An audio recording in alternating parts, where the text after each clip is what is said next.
Ces produits, pour la plupart laitiers, sont hyper protéinés et énergétiques. Des compléments alimentaires utilisés dans les hôpitaux et les maisons de repos pour accroître la masse musculaire de patients en perte de poids ou sous-alimentés.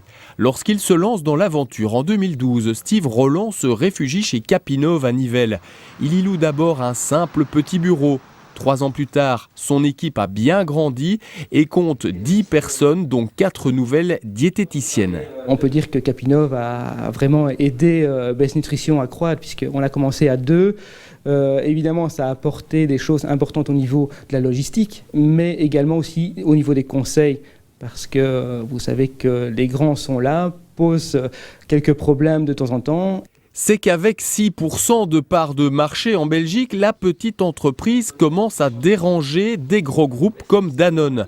La rencontre avec le ministre-président de la région wallonne, Paul Magnette, était donc une opportunité en or à saisir pour faire part de ses difficultés ou de ses ambitions, car Steve Rolland compte à terme créer sa propre filière de production en Belgique. Apparemment, il ne se rendait pas compte de ce fléau, puisque ça coûte quand même 400 millions d'euros à la Belgique. Donc j'espère qu'il va être sensible. J'attends aussi qu'il parle aussi peut-être d'un remboursement au niveau de ce type de produit.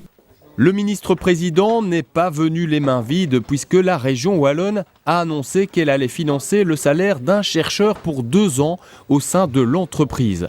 2 autres chefs d'entreprise ont eux aussi eu l'occasion d'exposer leur savoir-faire à Paul Magnette.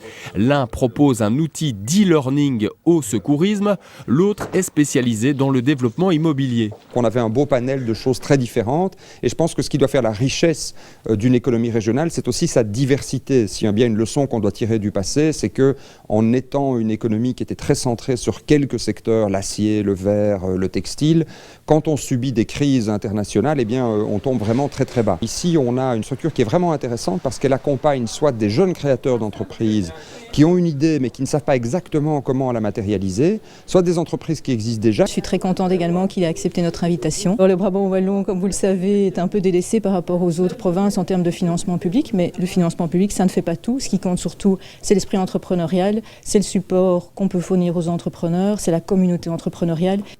Avec 82% de taux de pérennité des entreprises qu'elle encadre, Capinov fait mieux que la moyenne des incubateurs wallons existants.